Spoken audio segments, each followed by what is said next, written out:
You're listening to the Unreasonable Fridays Podcast Network. Go ahead, stand up, stand up, stand up. Stand up. Stand up. Stand up. Welcome to another episode of ADD Space. I'm your host, Aaron Ranfreeman, but with me, the actual host of ADD Space, the owner, proprietor, the CEO, CFO, chief brand engineer, lead designer, head artist, social media designer, and travel czar, Elise Bacon. Bacon, how are you? Hello. Hello. I'm here. I'm awake. I'm awake. I feel like sometimes you respond like I pulled you through a teleport or something, like I summoned you, like yanked you Well, through a I had teleport. to think about it. I've had a day where every time I do something, I need a nap. That's perfectly fine. It just, So I was like, wait, I am actually awake. It's like a genuine status, like awake. You can't take that for granted. Yeah, I can't take it for granted. Genuine status. Hello, I'm awake. I'm conscious. I am not about to fall asleep. You're able to get through the whole show without. By the way, if you do fall asleep on a show, it will be the sleepy episode, and we will play to it. I will do Quiet Storm storytelling for the rest of the episode. If you so fall asleep on an episode of ADD Space, I will. If I fall asleep on an episode of ADD Space, there is clearly an issue that happened because I have never fallen asleep on mic. Oh, I just give you the window to fall asleep because of your chronic fatigue. So, oh yeah, no, even with the chronic fatigue, like I get mad sleepy, but like I do not fall asleep on mic. Like you will not be hearing my snoring on mic. Now, have I fallen asleep like on a phone call? But it's the like when you're dating somebody, you have like we're gonna like talk until we fall asleep kind of thing. So like right. There's the permission to fall asleep on the phone. Right. So like only then do I have I fallen asleep on the phone, but usually I'm also not the one who's falling asleep. I'm usually the one going, "Are you asleep? Are you asleep? You're asleep. Good night." We have a guest. Before we return to that, we have a guest reading from the Twitter bio: designer, illustrator, writer, composer, educator, counselor, technician, social services. And you're not running out of hats because you're also a former indie game developer and a current game designer. RDash, sir, how are you? How are you doing? Thanks for having me back. I missed you guys. Oh, it's good to have you on. Like I said, the funny thing about because podcasting absolutely does not pay. When people are not around, I don't hammer them because everyone has emergency, so I just defer to work and or emergency or work related emergency. So That's fair. And you're a busy man, full stop. Yeah, these days I've been doing a lot, so it's been actually nice to carve out some time to actually talk to you guys. I'm so hype. I am so hype. It's homie time. We back. Happy Juneteenth, y'all. Oh yeah. It's the special Juneteenth. Because Juneteenth is a week also. We're not going to just let it be on a Monday and call it. So Juneteenth is energy that we will carry through the rest of this week, like a music festival. Nigga, it's for the rest of the month. Can't tell me nothing. There you go. Whole month. It is for the blacks. It is for the queers. It's for the black queers especially. Let's go. Superpowers. Not facts though. Like, what's really in June? Who likes June? Ain't me. Absolutely the fuck not. Only liberation and queerness. Let's go. I got nothing. I don't like the summer. And these I have the season affected disorder. I get the summer sads. Same So, though.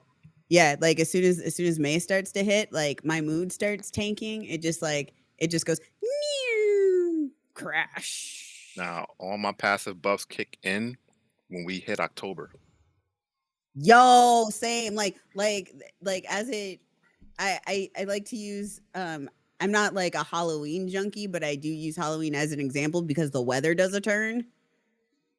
Like does a big turn around Halloween. So like as soon as we get to that weather turn in October, I am activated. It is on. We are fall color scarves fashion. We are outside. We are doing the thing, getting coffee, schmoozing. It's great. Whenever somebody says schmooze, That's I true. always feel like we're having a conversation cheek to cheek, looking outward at the camera, like we're just talking like this, but we're just cheek to. That's what I understand that schmoozing is not that, but ever since I was a child, I've always held that image of the word when someone says it, that we're just cheek to cheek, just talking casually, looking at the camera every time. I don't know why that is.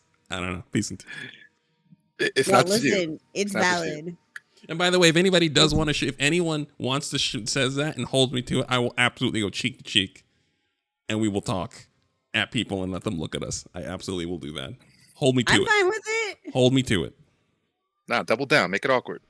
Listen, there's no more awkward referral. I don't give a fuck. I'm just trying to avoid the gunman. That's it. that's all I'm doing. I mean, we're out here doing stuff like human beings have lost their collective shit in a way that's terrifying and extremely amusing. So that's fine. Well, as long as you don't go into the water, we're all good. Wait, oh, you mean with the orcas? Oh With wait, I'm not. everything in Sorry, the I'm water. not ready. I'm not ready. But I no, think no, it- other water. We'll get to the orcas after the water. Let me look stuff up. Oh, and there's other water. Yeah. You're talking about the- what you're is it? talking- Musk water? Oh, you know about that submarine? Yeah, isn't that Musk's? No, the Nah, it's navigation. got nothing to do with them. Yeah, no, it's using the navigation system for us to keep track of it. It was using SpaceLink to be kept track of. The ship Oh. itself was some proprietary nonsense from some proper guy who ran that company, who was also down there, by the way, the CEO of whatever fucking company runs that shit. Those horrifying Yeah. trips. He's down there too. Mm-hmm. Yeah, so that's a submarine, apparently controlled by a game controller. Not a game controller. Like, Right, and apparently professional actual engineers, submersible engineers are like, this is gonna kill people. Don't do this.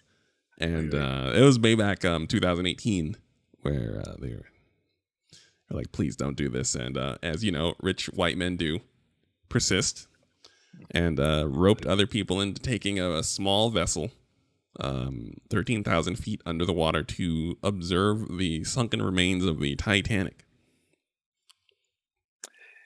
and the vessel is being controlled by not just a game controller, but something that a few of us actually had in the long distant past, What? a Logitech A Logitech? F710 wireless gamepad. Oh, it's controlled by. It's not even wired, bro. What? Ain't even wired, dog. It wasn't even Like, wired. Like I glossed over that. Wait, that wasn't even wired in the. Bro, you controlling a submarine? You're not even wired to the console, bro. It's got the 8-way D-pad. I don't want to make light of this, but bro, if you told me that you cobbled together a vessel to go see the remnants of the Titanic, and you tell me that this vessel is being piloted by a bargain controller from 2004, Apparently, the actual crew like tasks were being handled by the actual billionaires. They were taking turns handling some of the crew activities, like operating sonar and whatever. do they know So, how to do that? so I was telling Erica that this is where my layperson. Well, two things. As a layperson, every time I see a submarine, I see a movie about a submarine, and everyone's freaking out in the submarine. It takes 40 dudes to keep that shit from sinking or folding up. Yes. And all those 40 people are having a mental breakdown over the course of 2 hours. And then when you meet people who are actually on the submarines, they all tell you that it sucks. To a man, to a person, it sucks. So then why would you want to just take your happy ass and sit on a tiny sub controlled by a PlayStation controller with that we don't know the situation with the pilot. At least I don't know. So it's a possibility that the CEO was actually the pilot. The certified controller of the sub was the CEO himself, which means that there's just a bunch of billionaires, a bunch of rich folks down there. And it's so morbid that I can't quite get my mind around rooting for their downfall. if that makes sense. It's like it's frivolous and it's dumb. But I'm like, I remember. what'd you say? I was gonna say, I remember just reading about this for the first time, and my initial thought, like right off the bat, before I even parsed what was going on, is rich people have too much money. Oh yeah, no, they have too much money. They have so much money that they can bypass common sense, which is why we say that they shouldn't have it. If you feel like you need to observe the remains of the Titanic, you have skipped several hundred possible activities that would be more meaningful to you or those around you with your money. You've skipped several hundred activities, including just giving it to people, just going to Starbucks and paying everyone's tab and leaving twice a day. So They've also skipped the seminal 1997 film Titanic, starring Leonardo DiCaprio. right. And listen, the end of that movie should have been the complete and total discourager when it comes to going anywhere near the water, but going near the Titanic shipwreck. Like the depth of that wreck is insane. It's more than the Burj Khalifa. Right. Like I wouldn't even do that on a good day. Right. So too much money to think that you can beat the water. And the water, it's funny. I'd rather do something stupid in a plane than something stupid in the water. Because you have such a thin. Humans seem to do this thing where we don't understand. The sky is one thing and space is one thing. Water has such a thin margin of error that whatever the fuck happened, it probably didn't take long for whatever the fuck fucked up to happen to this ship. And you can zig Right. where you should have zagged for 5 minutes, and now no one knows where you are on Earth.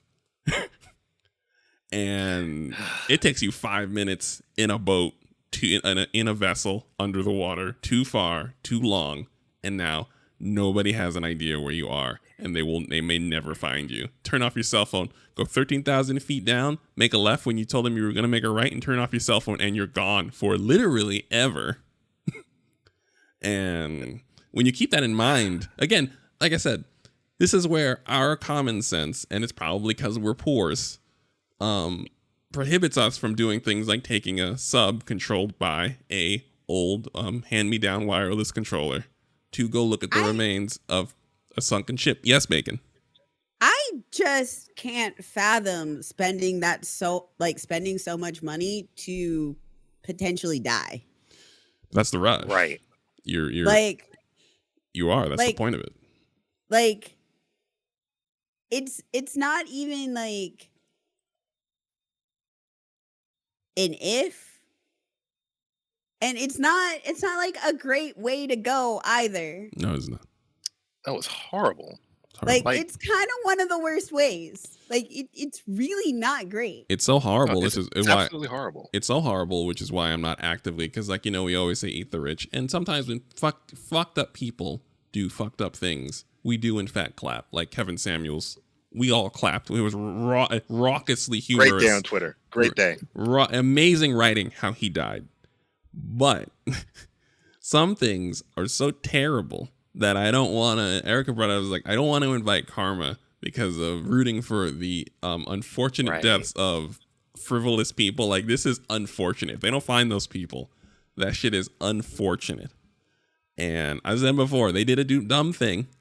I'm not memorializing them. I'm just saying I'm going to avoid any karmic energy from rooting for this horrible death where you take a sub to the Titanic and then also meet the same fate.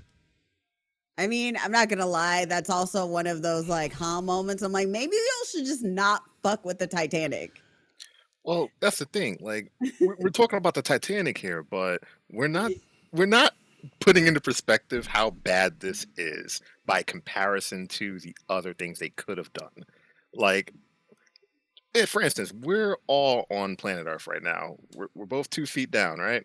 We know what the worst things potentially that can happen to us while we're standing. All right, now you take to the sky. We know quite a bit about all the bad things that can happen in the sky. Like maybe not quite at the space level, but in the mesosphere and stratosphere, etc. We know what's going on. The ocean, there are more unknowns than knowns.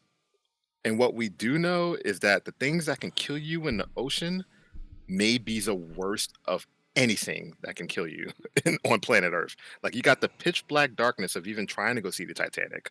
Like it's not light. It's not a Disney film. No. It is dark down there.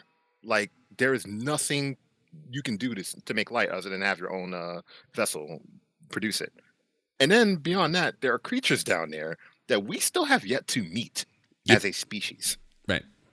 So Yeah, like if you're not destroyed, I'll say like if you're not destroyed by the madness of the darkness or the creatures coming at you, then the crushing pressure will destroy you before you even realize it. There is so many terrible things down there. So I don't understand why anybody would want to make that trip. Right. And I think that is where the money comes in to fuck you up. Because, again, 3 poor people Facts. acknowledging the infinite void that is underneath the water with reverence and fear, as you should any void god, any god of the void or their realm. And I guess when you have enough money, you're like, fuck the void. And then the void can consume you very quietly and very tragically, very suddenly. Why we don't go deep in doesn't go wandering underneath the water to look at the wreckage of other people who got consumed by the void. Just say maybe the void took that personally, but that's neither here nor there. That's where they got it fucked up. They thought it was SpongeBob.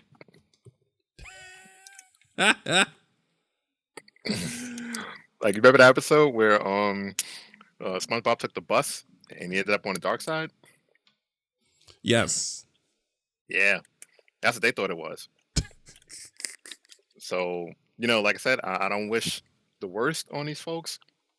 But if by some miracle they survive, I hope the big takeaway is that I'm gonna be real. It's I'm trying to be positive. Nah, I'm trying to be positive. I'm not even saying this to just like be realistic. I'm like, we don't have the technology to find them. Right. Like the ocean. So like there's a couple different things here. So like if air maintained in the sub and it stays intact, it's floating around. Right. It is moving around the ocean. Right. So let me just state for the record, I preface this with the word miracle. Like For a reason. I don't. What's above a miracle? If it's for, I'm sorry if this is like triggering anybody. For it, if it implodes, it's debris on the ocean floor by the Titanic. It's in a debris field. Yes. So Yeah. sonar technology is the best we have, and even though sonar technology is greatly superior than like it's definitely gotten a lot of massive increases over the years, right? Right. We do not have the technology to find them. Nope. We don't have the technology to find stuff at the bottom of Lake Michigan. But see, we're talking about this as people who kind of understand the gravity of the situation. And granted, we're not oceanographers. Like we don't really know everything about the ocean, but we know enough to know that we do not have the means to really go down there as people. Like there are folks on Twitter saying, "Oh, can they send someone down there?" Like, nigga, you can send somebody down there. They're not coming back though. Right. Like that's not where we are. Yes. So I mean, again, miracle. That's all we need. We tell these stories about the ocean, and I realized we were talking about this with Justin a few weeks ago. That no one retained the actual messages from the media that they're consuming. We have a lot of stories about the dangers of the ocean. Literally, Black Panther 2 was about a character who was control of the ocean, and when you control the ocean, you have control over huge swaths of the globe instantly. You cannot be actually stopped if you control Yes, they just cannot. They cannot follow you, and you can emerge anywhere with a force that no one can fathom of things that no one understands and several things no one has seen. Again, we tell these stories all the time. Monsters, kaiju emerge from the oceans. There are mysterious things and aliens at the bottom. We've seen Abyss. We've got Kukulkan emerging from the depths, for God's sakes. We tell this story a lot, and no one retains this information. Why? First lanternfish I ever saw, I said I'm out. Bruh. Ain't take much. Like, they make those things down there? That's it. That's it? I don't know, but I guess, like I said, we're too poor to understand, and I'll own that. If a billionaire is listening to this, and you want to be on the show and explain your position as to why you want to kind of disregard the enormity of the oceans, then we will be all ears, because I can't speak to the experience, and I can see that point. I truly do.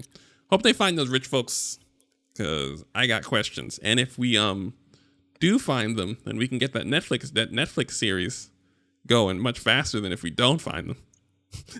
So ain't gonna be no Netflix series. Oh yeah, there will be. You kidding me? We're feral. You kidding me? We on strike, baby. Oh yeah, Writing that. We're writing that. Oh yeah, ain't nobody running AI's writing that. The AI generated Netflix documentary about the fight. You know what? It's really bad. Like I haven't been keeping up with it lately, but like they had to go on strike. No, they like the WGA didn't get even a counter offer. Right. There was no other option. Nah, it had to happen. It had to happen. And like I don't know if they've gotten any offers as of yet, but I don't think so. It's still been pretty deadlocked last I checked. Right. There's like I think they're just like, well, the writers will just come back. Like, no, is the assumption that they're operating under, but I don't think that's happening. Like I said, shout outs to them then. Again, we don't need to watch nothing then. I take that back. I don't need to watch no new nothing. We support the writers. That's the full stop. I don't need to watch shit. We gonna be It's truth. right. So If I gotta wait 10 more years for the next episode or next season of Severance, I'll do it. it's fine. We got to be clear, we have so much media. Nothing makes me happier than a delay to anything. Like everyone kind of, when things get delayed, everyone starts murmuring about the overall quality of the project. I don't give a fuck. I love when I don't have to be held to do a thing, to purchase a thing or try a thing that's like on auto watch or auto buy, and it gets pushed back 8 months. Oh, thank God.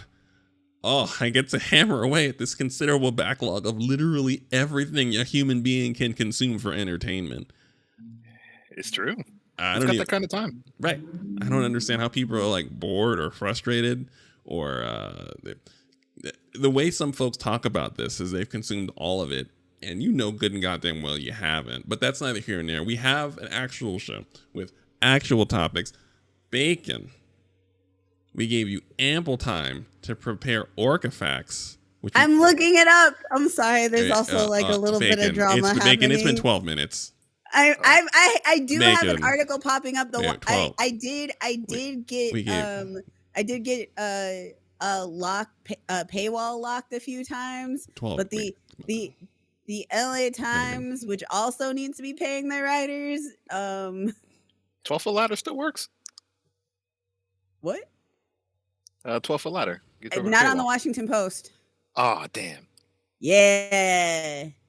They're on to us. Yeah, no, 12-foot ladder doesn't work for a lot of the big ones anymore because Yeah. people don't shut up about it.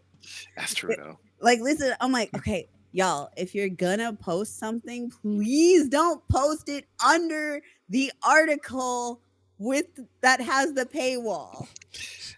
I see that a lot. I'm just, I You know don't what it know if reminds you're me of? doing this intentionally, but do not reply to the paywalled article with Okay. how to get past the paywall. Imagine. You know what this reminds me of? What? Like there's a very pertinent video game equivalent to this.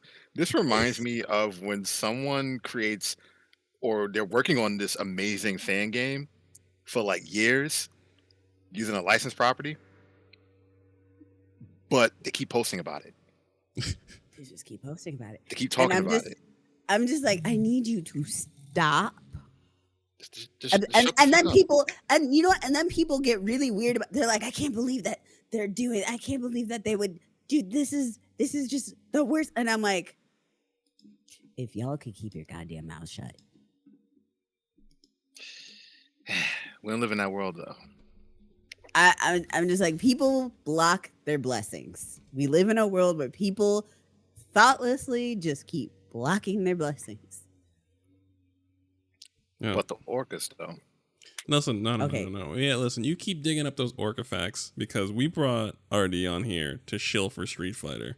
So we're gonna give you a longer, a bigger, heavier, a fluffier cushion. It's too late now. It's too late.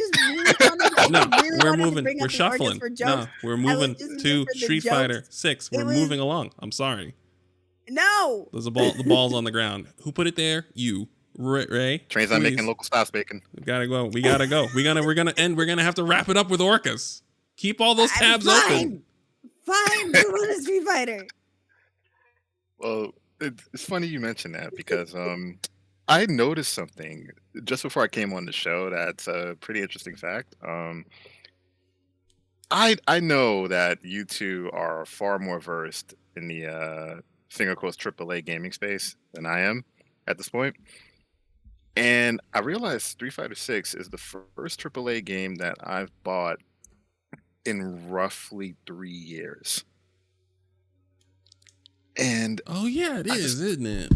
yeah, I just sat there and I was like, I really had not bought anything AAA. Like I've been predominantly in the indie space. You know, there's a lot of darlings that I enjoy, but nothing with a big budget behind it.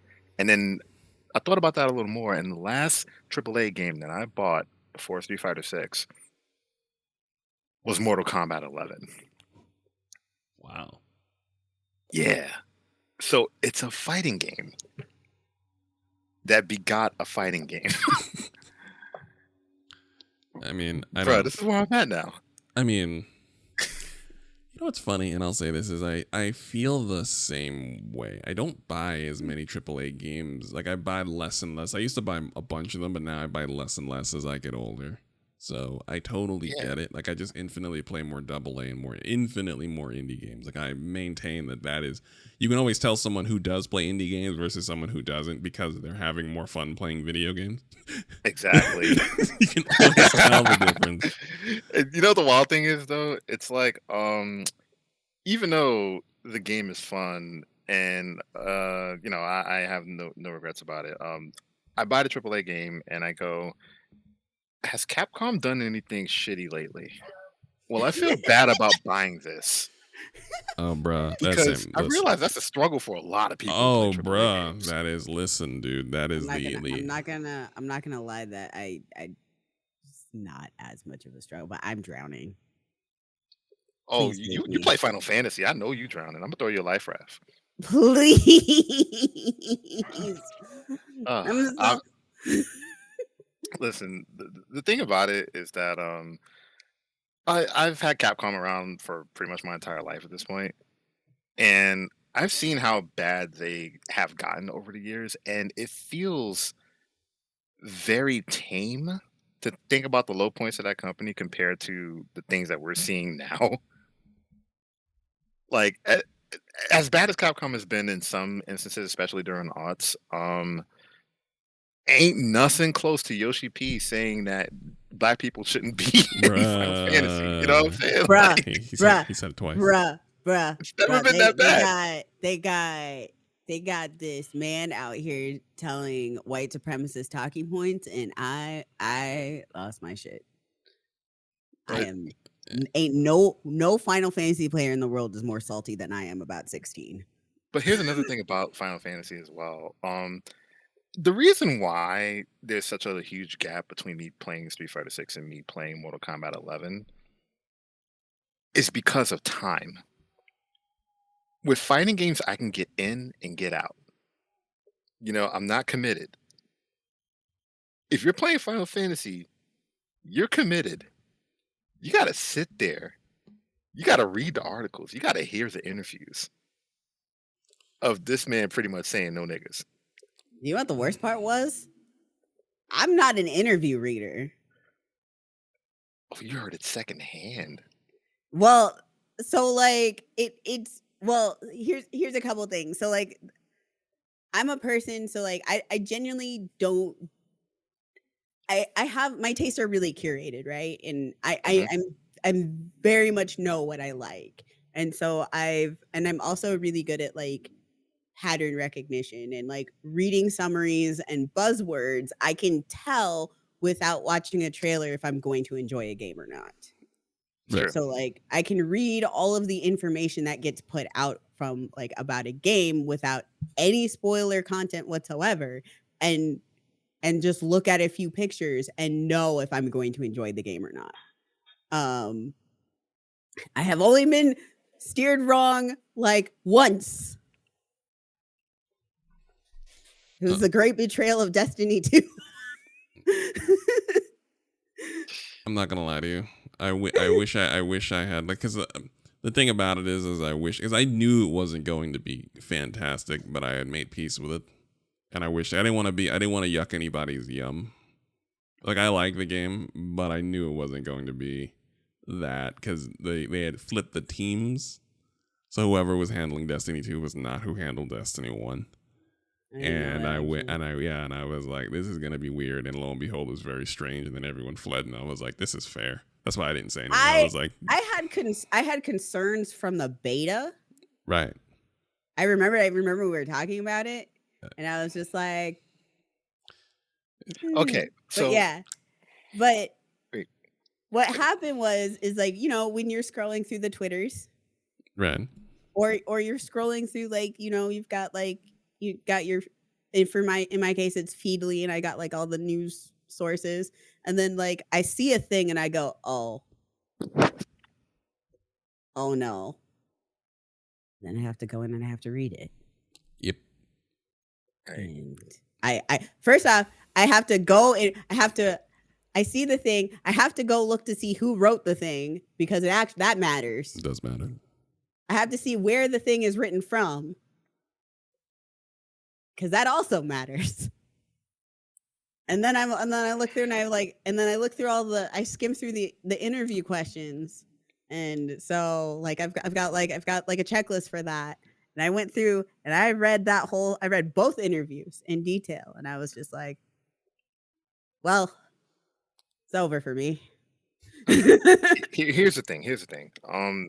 When it comes to this stuff, games journalism is a strange beast for me now, especially now that I have friends who do it for a living. And I tell them the same thing whenever I get the chance to talk to them. And I love that you're doing this work. I kind of don't care when you make an article. And the reason I say that is because I'm more interested in what the developers are saying, right? Like in some ways, games journalists, they can become celebrities in a way. And it kind of obscures the message that a developer might want to get out. And I like hearing it straight from the horse's mouth. And in this regard, I'm not a Final Fantasy player. So when that article came out, I didn't find it too hard to believe because I've seen Final Fantasy. Oh, And yeah. I kind of know what it's about. You know what I mean? It wasn't the hard to believe part. Like that wasn't it. Cause like, and I said this before, like I'm not new here. Right. I know what I'm getting into. It was the bullshit that got me. But it's what it is. Like Like it was the digging deep into like known bullshit, like again talking points bullshit that I was just like, and then that the response to it, because there was a follow-up interview, right? There's the follow-up interview was just as bad. So here's the thing. Like, I feel like I've given this guy too much of my time. Like, instead of him, like, as an example of how not to do things, I want to talk about an example that is the opposite of Yoshi P. And that is shout outs to Takayuki Nakayama and Shuhei Matsumoto, Hell the yeah. two producers of Street Fighter 6, because they had the total opposite energy of Yoshi P in regards to black people in video games. They went through so much research, so much extra mileage, so much asking, so much actual like development to produce something that was not pastiche, like Street Fighter 6 is aesthetic. If you've seen the game, if you played the game, is extremely urban and by extension extremely black. So the thing about it is that these developers exist, and it makes people like Yoshi P look a lot worse because they're both from the same country. So it's not even like you have an excuse even. Yeah, I'm not gonna lie, and this isn't even like a defense on him. Like, he's just the producer. Like, Hey, but Nakayama and Matsumoto are also the producers. like just the but so I know who the director is of the game, the lead writer, and the character designer. Mm-hmm. It was all like I went. This was a team effort. Yeah. I mean, like, no, what I'm saying is that it goes Yeah. the other way too. Yeah, yeah. It goes the other way too. Yeah, it was just like, but like, Are they all guilty? they all guilty. They But all like guilty. it's even worse because like in 14, like they wrote into 14 why the reasons that they gave were bullshit. Yeah, and that's one of those things then, because Yeah. I can't be too like disappointed because I don't have a personal investment in it. Like I said, those Yeah, games take a lot of time, and I don't have that kind of time. yeah, Which is no. why, like, if a fighting game disappoints me, I can just leave.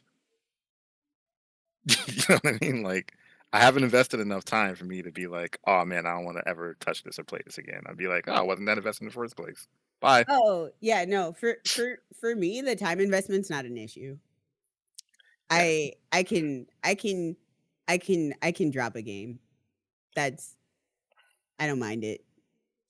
I know a lot of people have that because they're also like, I spent X amount of money, I put X amount of time in it. I don't have that. Yeah, I mean, like, it exists. That's my thing. Because I'm not gonna say that I haven't invested a lot of time into something I ended up hating, because Overwatch was a big one for me. Yo, Like, Overwatch was also a big one for me. I played Overwatch almost religiously when it came out, and it was kind of the filler that I needed because I didn't have a lot of FPS at that point. There was a Oh lot of yeah. it's kind of a drought between the last time I was really into FPS and now, because I skipped out on the whole Halo thing. I was more of an Unreal guy. So Mhm. like, an arena shooter guy. So that happened. And then Overwatch came out and I was like, all right, I'll give this a shot. I think the character designs are interesting. I think the gameplay looks fun. Let's go for it. And before I knew it, I was a few years in. And then Blizzard made some very public fuck ups. And I said, you know what? I'm out. It didn't take that long. But I Yeah. understand if people invest a lot and then they don't want to get out. Yeah, for me with like Overwatch, well, one, I've just been aware of Blizzard's fuck ups since forever because they just keep happening. Like if you follow Blizzard's trail, there's just like a never ending trail of fuck ups from before they were eaten by Activision. So like and we talked about this before, there's that idea that Activision is the problem, and I'm like, no. No. Yeah, but Eh, this is the thing though. The good news about all of this is that there's so much choice. You're not beholden to this type of we stuff. have And so many games already. So now what I'm doing, instead of looking forward to Final Fantasy 16, I am doing what Aaron's been trying to make me do for years,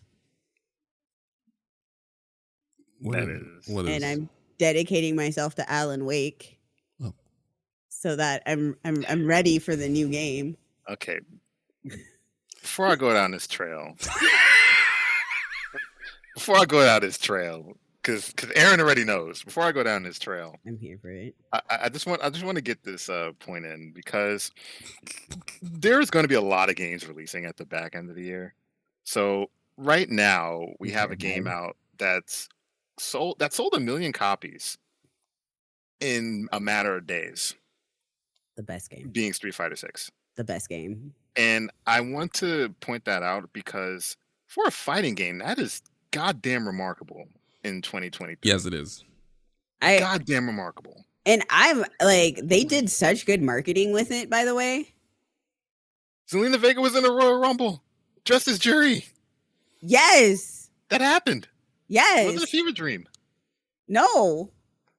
Like the marketing was incredible. The first thing that one of the first things that they had released on it was, by the way, this is the character creator and you can make black people. The default character is black. The default character is black. Like that was an inspired decision. They made sure that was like one of the first things they showed in early marketing. So here's the thing too, and I know Aaron would probably agree with this. There is no better time to play a game like this than now when it releases. Because for everything Bacon just said, it's tenfold when it's a fresh game and there's so many people on that you can see what these tools are truly capable of. Like, you've seen the creations in this game, Bacon. I have. We got Cronenberg's and we have masterpieces. And then there's everything in between. Now, I can say this definitively. The best time to play a fighting game is when it comes out. And part of that is because overall, like as a genre, fighting games don't release often. Like, you can have again, back to Final Fantasy, you can have Final Fantasy like every couple years, maybe 2-3 years. You can have a Last of Us every couple of years, and et cetera, et cetera. But Street Fighter V came out in 2015, if I'm not mistaken, or 2016. Right. So, like, you had to wait nearly a decade for the next one. And before that, it was the same deal with Street Fighter 4. Like, they just don't release often. So when they come out, it's a bit of a celebration. Mm-hmm. And it's always a chance for people who've been interested kind of at the doorstep to get in and play with other people who are interested before the sharks even come up. But the curious thing about this game, and I keep bringing up this point for a reason, is that it's sold millions, and there are even more people who've never played a fighting game, I think, who bought this game more than people who do play fighting games. Because you don't get that number catering to just the diehards. And if that's not like a testament to how well not only did they sell this game, but how well every step has gone aside from the initial leak, then I don't know what is. Like, I'll give you a personal example. I've been playing World Tour, which is the single player mode. And in doing so, I've had a spectator right behind me, being my girlfriend. And she does not play fighting games. In fact, she doesn't even care about the genre at all. I'm about 20 hours into World Tour, she tells me, I'm kind of interested. I want to play it. Never happened before. Never happened. That's really dope. And we see that with a lot of people we know, right? Like, oh, I'm getting Street Fighter. Like, even when Bacon mentioned that they were interested in Street Fighter, I was like, wait, Bacon is buying Street Fighter? Straight up. No coercion. Right. And I'm like, yo, this game is real. Remember what I just said like earlier, where like I can look at things and I know if I'll like it or not. Yep. It passed the Bacon test. It passed the Bacon test, and I don't even think I'm that picky necessarily, but Aaron disagrees. It's weird that you think you're not picky. Like, yeah, it is kind of I weird. said I'm not that the word that's you are doing some you are lifting. no you don't this is gonna You're as picky as I am, Bacon. yeah it's gonna dislocate a shoulder. Don't put all that pressure on the word that, please. Like, it deserves better. Yeah, you're very picky, and there's nothing wrong with that. You should be picky. Don't become, like I said, I've gone the other way.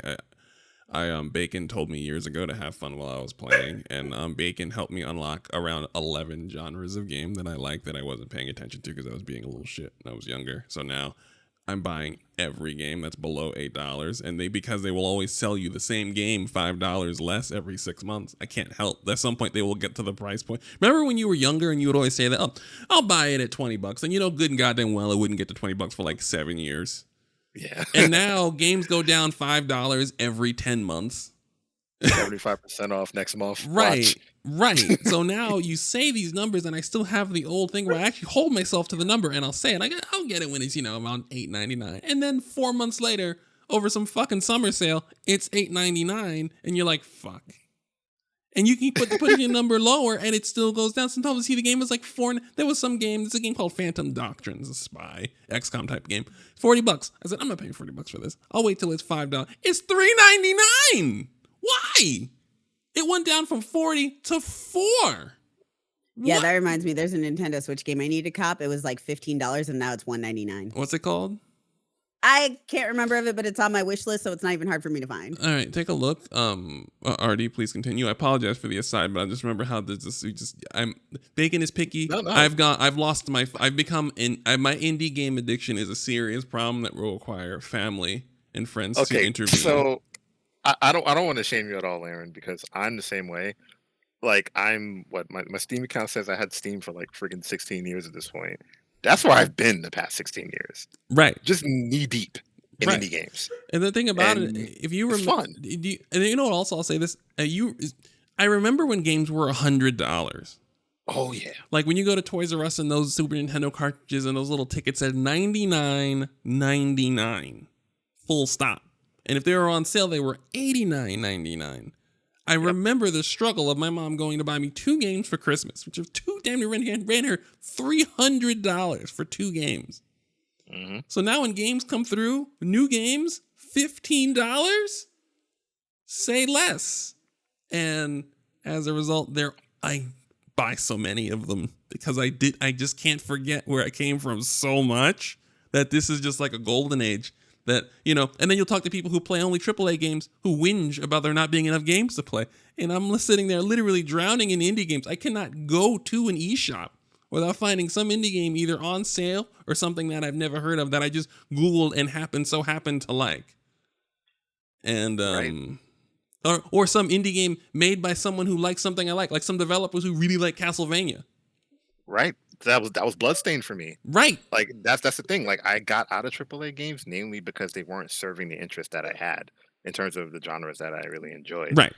Like beat 'em ups, platforming, like Metroidvanias. Now they're back in vogue, but there was a long time where there was nothing offered in those genres, and that was rough. So I think that actually made me get into fighting games even more. Right. Because that was consistent, and the beta. Here's the thing, like Street Fighter is full price, like that's the most I paid for a game in a very long time.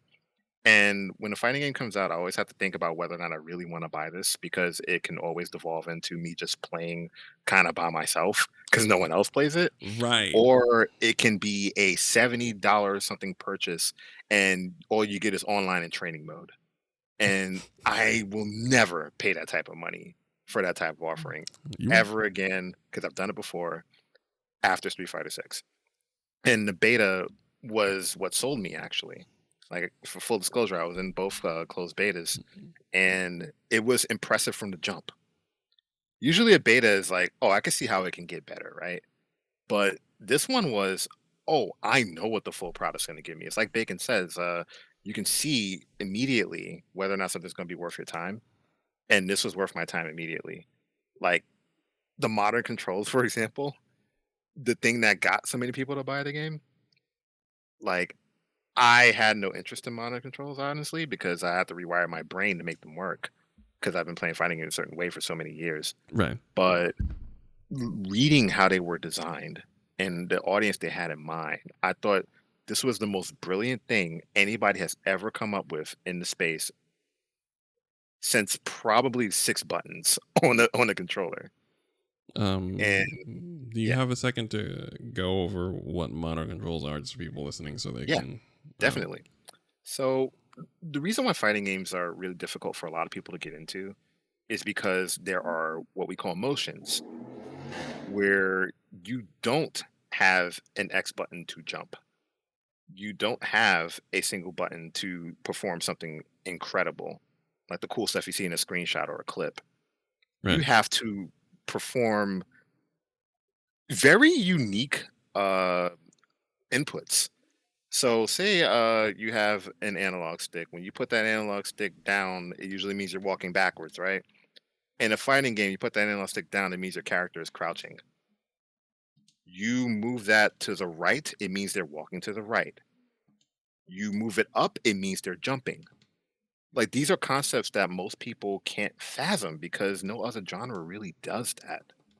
So what ended up happening is that when fighting games were designed, the the inputs that were used are what we call quarter circles, for examples. You start at the bottom and then you roll the stick or the D-pad to the left or to the right, and then you press a button.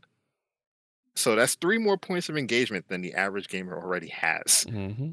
And it's rough for people who may like have issues with memory Mm-hmm. or just it's an accessibility issue, like straight up. It's also a really unique. Like, I realize this now, where if you play a lot of fighting games, it translates back into other games. But if you don't play fighting games, having to do like complex motions are Exactly. wildly far into someone who doesn't play fighting games.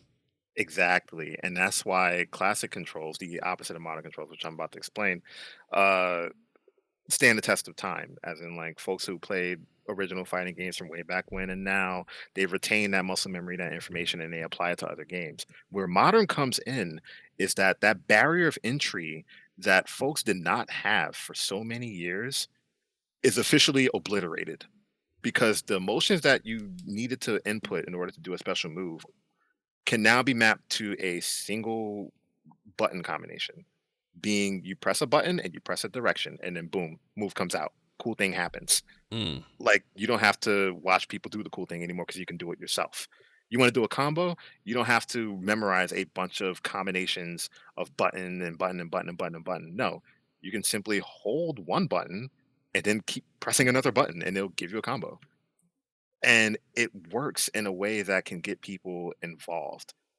And everybody I've seen who's tried Street Fighter 6 for the first time, who are basically trying fighting games for the first time, who jumped on modern controls, the number one piece of feedback they'll give you is, now I can play the game. I've been Right. unable to play the game for so many years. I liked fighting games aesthetically.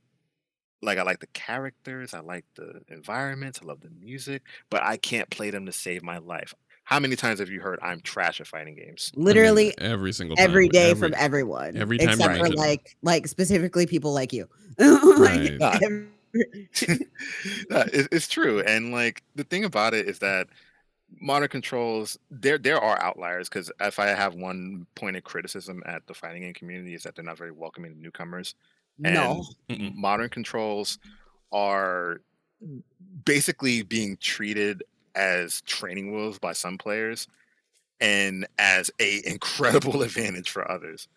And to the former, I say it's a really strange thing because now you're saying that you don't want more competition. Yep. Like, the whole point of fighting games is competition. And if more people could actually play the game, then you get more competition. And I think modern controls were brilliantly designed so that the people who not only could not access the game can play it, but they can also find their own resolve to get better if they want to. Like, they can learn at their own pace because this is a new thing for everyone. There is no precedent for this, So it's a really interesting time because not only are you getting a pretty well designed control scheme, but you're getting a pretty well designed control scheme and a pretty well designed game that makes you want to keep coming back. You don't have to fight other people. You can play in World Tour and learn from there. There are mechanisms in that mode which is a single player mode that allows you to basically travel the world and fight in in a really I'll call it fight world in a really unrealistic environment, but it's fun as hell because everybody fights, even old ladies. It's great. Even boxes Refrigerators will and fight you. refrigerators. Roombas will fight you. Roombas are overdue. Roombas have been getting abused by gamers for years now. It's about time a Roomba squared up and settled and squared up, just to settle, just to let you know that they all won't be treated. They all won't be disrespected like their ancestors. They won't. Like that doorman who's one watch away from retirement. He'll square up with you too. You can fight anybody in that mode, and it's incredible because it keeps you engaged. It keeps you fighting. And anybody who plays fighting games at a even nominally decent level can tell you that the best way to get better is to keep fighting. And World Tour keeps you fighting.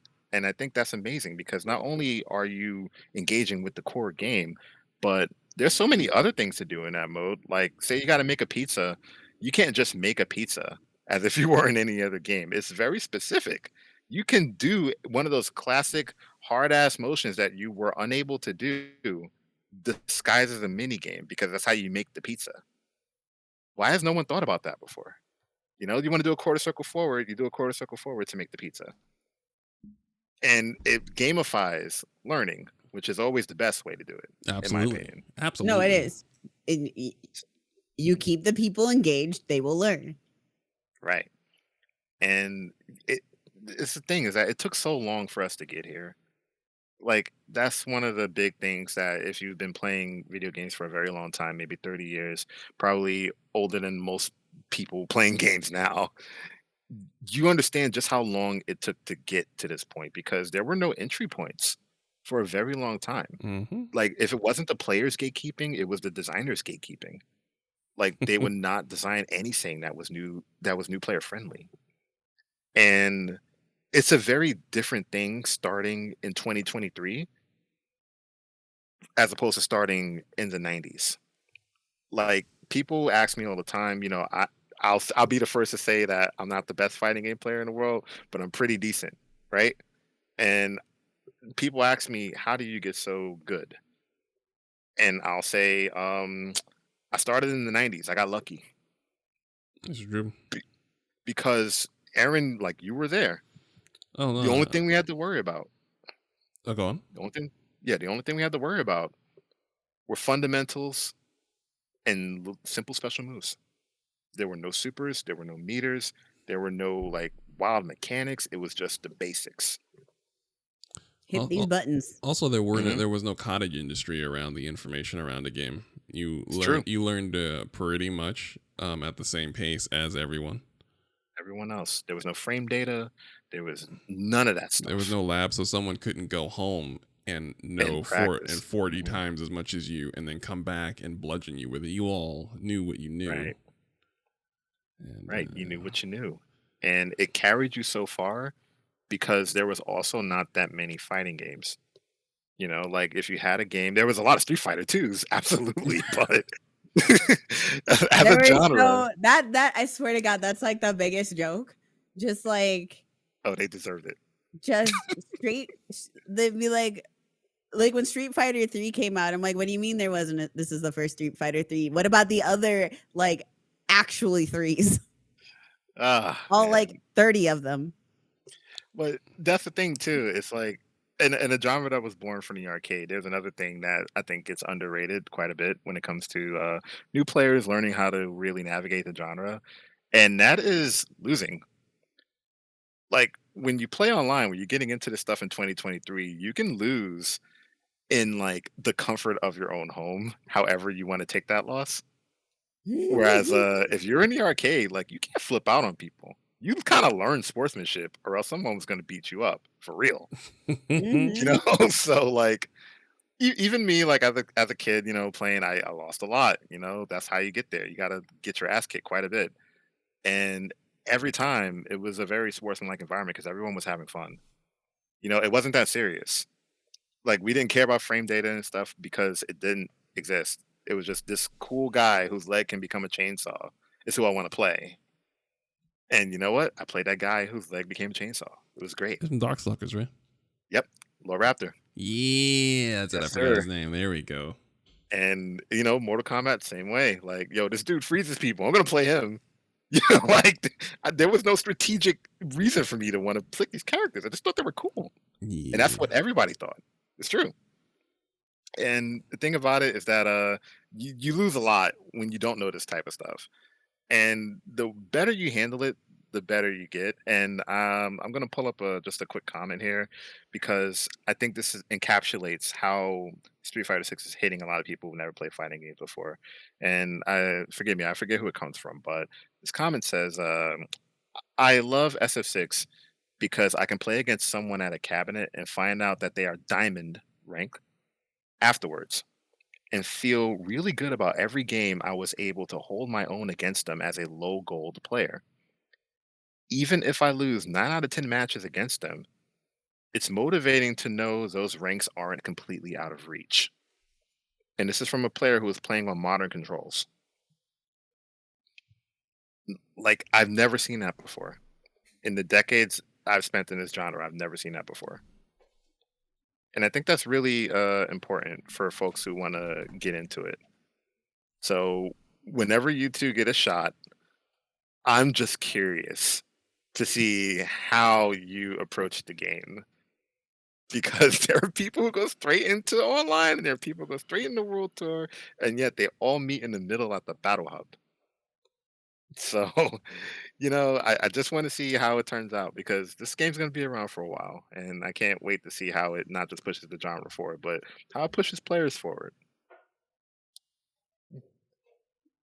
I Yeah, know- I'm Okay. actually like really excited about it. I just haven't had that Street Fighter funds because life. But like the more I see it, like the more I see, like the more I want to play. And like even if I don't like do like the online competitive part of it, like there's still a solid solo play, like quite that you Yeah. can really get into. Like there's like it's very like it's probably one of the deepest solo play games, like fighting games I have seen for a very long time. It's actually one of the reasons I've always really liked Soul Calibur specifically because Soul Calibur has always had like a pretty grindy kind of like if you like you can just play this game by yourself sort of mode. Hmm. And as well as the random fucking nonsense of Soul Calibur. And I am always drawn to nonsense. But like Street Fighter, one embracing nonsense, but embracing accessibility and just also being geared for both new players and old players. They did just like a really solid job. And on that note, I just want to bring up just this one quick point because I think it was just a few days ago, Aaron. I mentioned to you that World Tour kind of feels like Final Fight if it was Yeah. interpreted in 2023. And for those of you who don't know, Final Fight is a old Capcom arcade game that predates Street Fighter 2, actually, and it is a beat 'em up where you just fuck out of Final Fight. right, like where you There's an just anime of Final Fight. listen, like you just walk around, you hit people, and then you move on to the next stage. That's Final Fight, baby. Like it's not that complicated, right? Listen, So the streets were for the them, streets were so messy that the mayor had to take off his button down and start dunking it people on moved their ass. head. So bro. could you imagine Eric Adams doing that? No, No. no. No.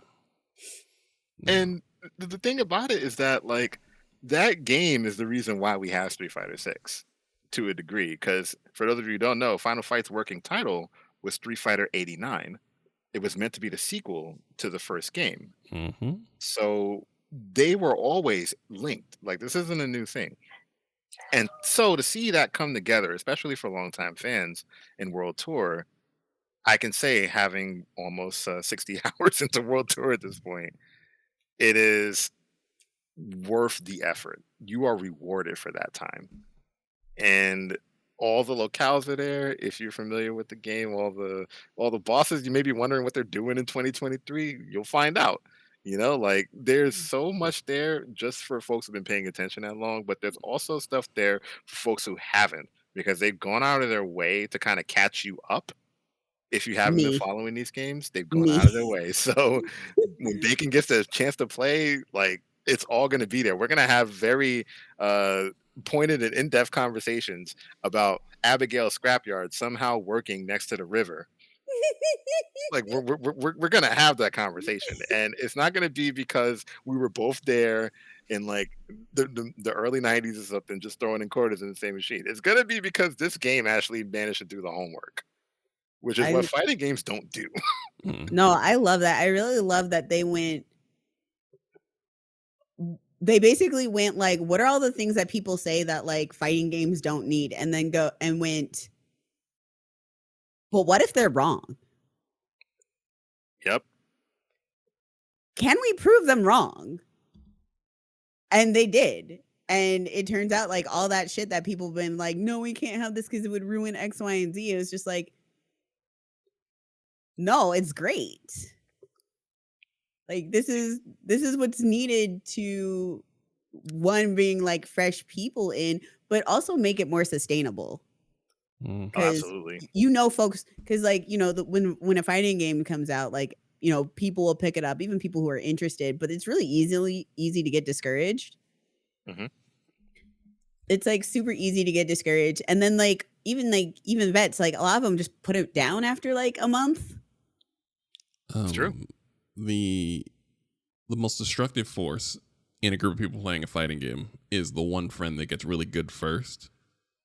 Yo, listen, That is the most destructive force in a group of people. Like, if you ever want to see a group of like 6 people buying a fighting game and splinter off into separate factions like the NWO, is when one person literally sits there and learns the frame data and learns all the properties first. And even if they want to teach it, some folks on the bottom end don't necessarily want to get kicked in the chest and beat about the head and shoulders over and over again while they do this. So, yeah, having lots of people to play, creating an atmosphere where people are excited to play the game. Mechanically, all the mechanics are at everyone's fingertips at the same time, keeps everyone's engaged, is an achievement. Like, it really is. So, You know what's really odd about that? Now that I hear you mention it, frame data again is a strange thing because, like we said earlier, it didn't exist for the most part. Like we knew it was there, but in the public consciousness, like it wasn't a thing. No one cared.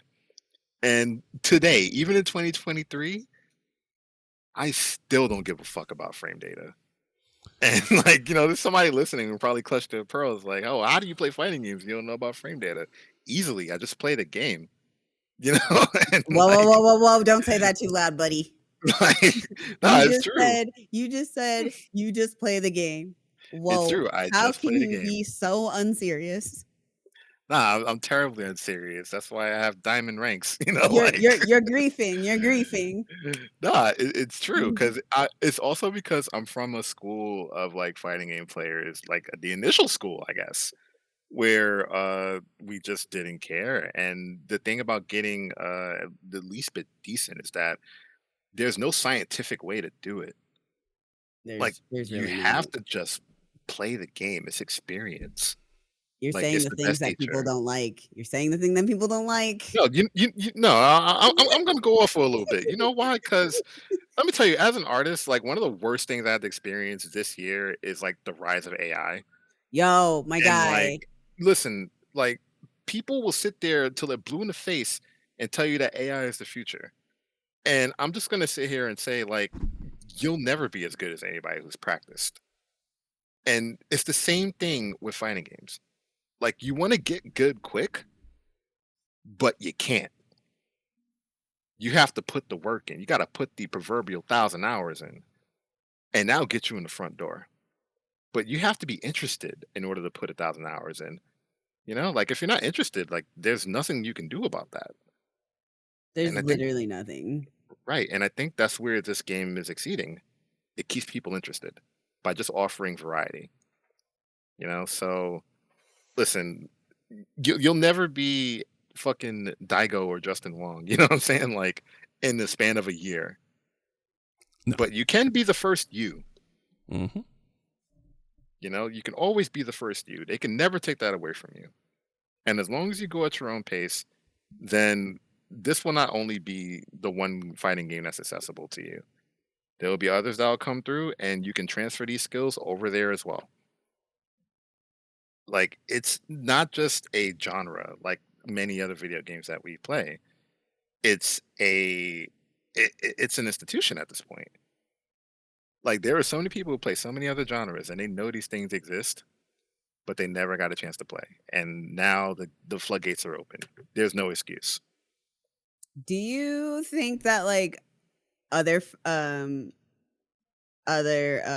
studios will pick up? I think they have to. I don't Right. think it's a choice anymore. They're under Like- their gun. You can't have a Street Fighter 6 come out and then offer what they just evolved from. You know, like Tekken 7 and Mortal Kombat 1 are on the way. Oh, excuse me, Tekken 8 and Mortal Kombat 1 are on the way. If Tekken 8 comes out with just a bare bones ass like story mode with an arcade ladder, a online mode, and a grid practice area, people are gonna not play Tekken 9. You know what I'm saying? Like, I mean, I ain't gonna lie to you. I get the feeling they're gonna do that. I mean, I'm get the feeling- not gonna I lie. feel like I don't they are. expect.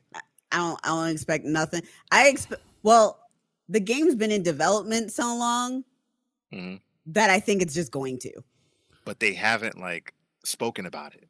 Right, but That's it's my it thing. it isn't their way. Like we know Mortal Kombat 1, for example, is gonna have all manner of frivolous Mortal Kombat bullshit that's amusing on it because that's what they do. That's what they've always done. So Yeah, no that's matter what what, they no matter what Street Fighter 6 does, like because all these games are coming out this year, so it's Yeah. like Mortal Kombat was going to do what it does.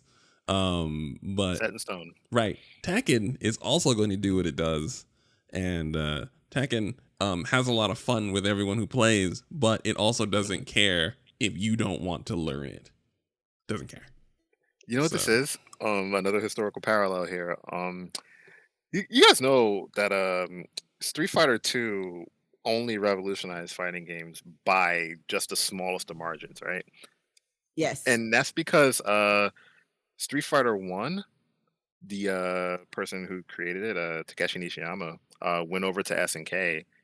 And while Street Fighter 2 was in development, Fatal Fury was also in development.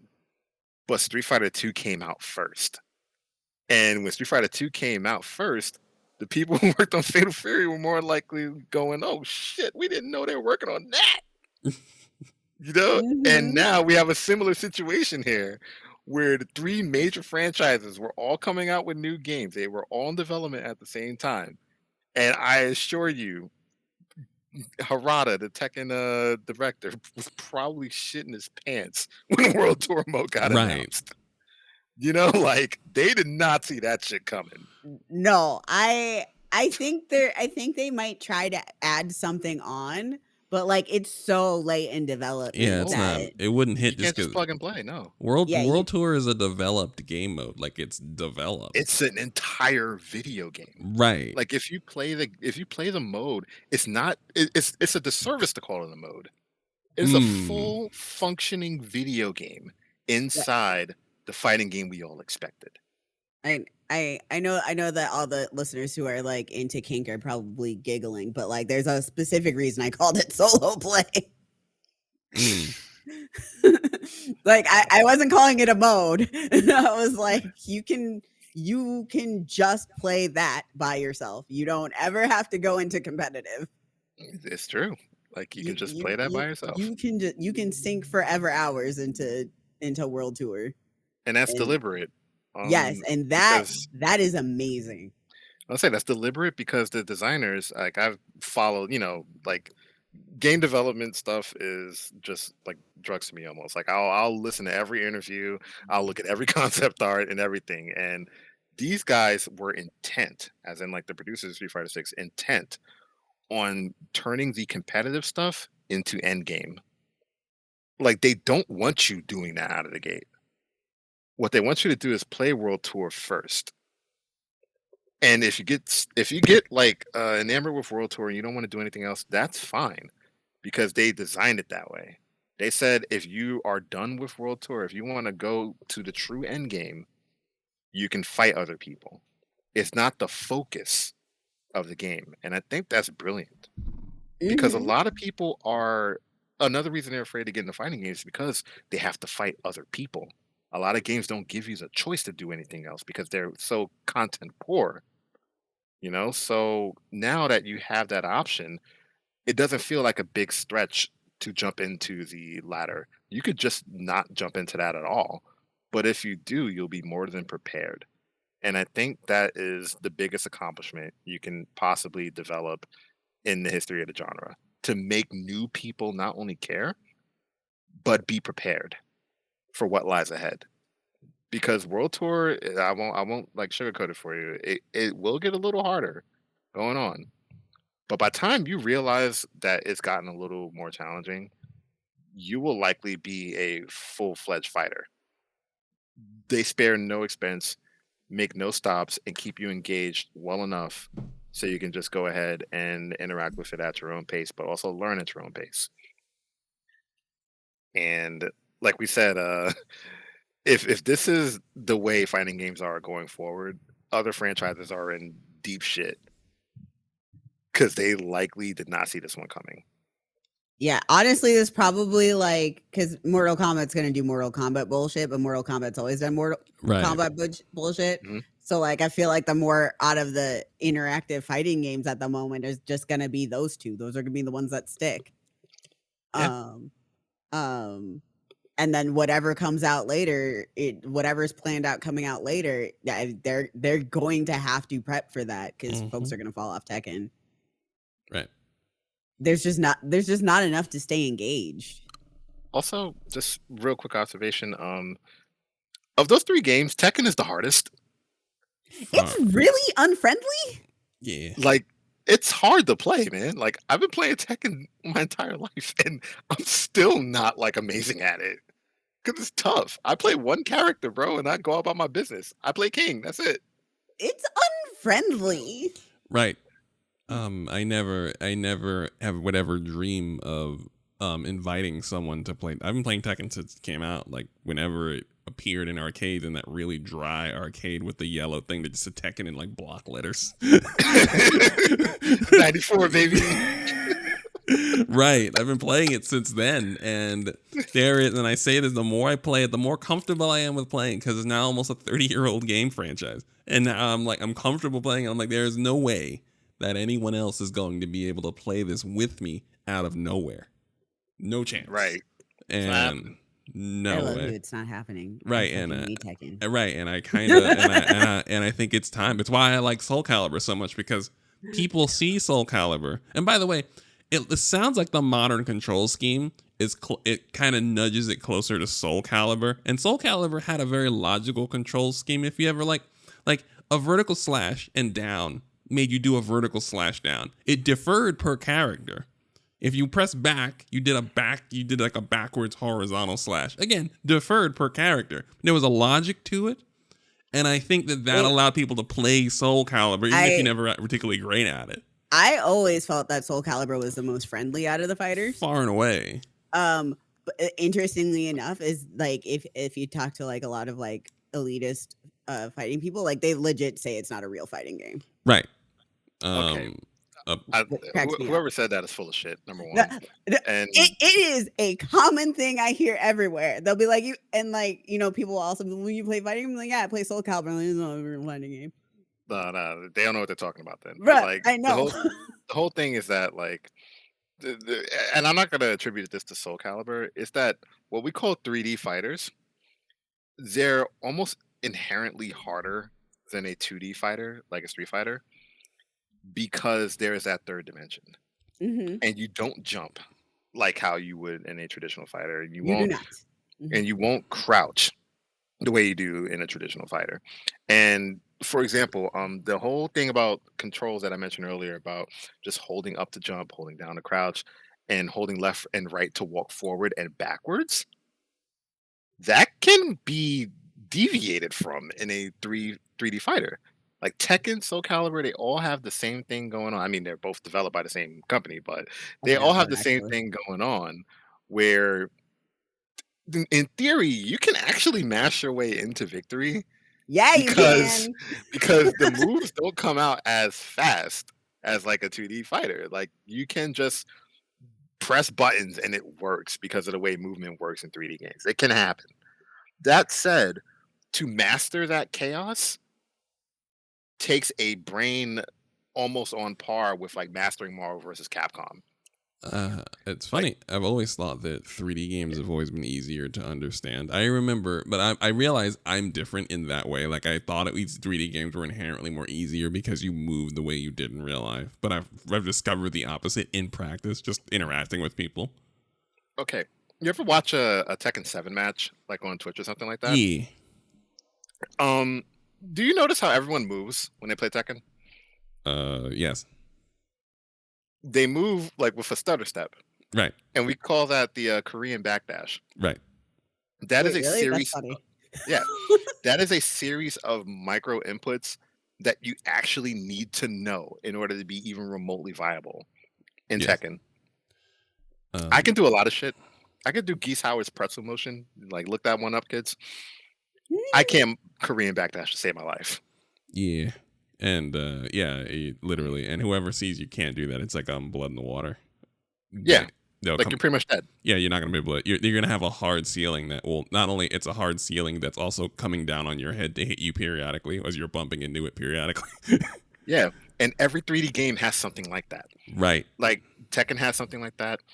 Soul Calibur has its own like movement like option. Yes. Like Virtua Fighter, same thing. Like, and they don't translate between each other. No. Which is what makes 3D games even harder. Because in 2D games, like you're still walking on the same plane. You're still jumping and crouching on the same plane. Those are transferable skills. You know what's funny is that's never made sense. Like I remember the very first thing I said is my sister always tells me a story. The first thing I ever saw Super Mario Brothers in '89 was I walked up to the very first Goomba and I looked at my sister and I said, "Why can't I go around it?" And my sister got real mad at me. And I've always had that problem with 2D fighting games. And I don't understand why I cannot go around. Like the first time I played like Tekken, I was like, oh my God, I can sort of go around. And then they put the sidestep in like certain characters had a sidestep in Tekken 2, which was fucked.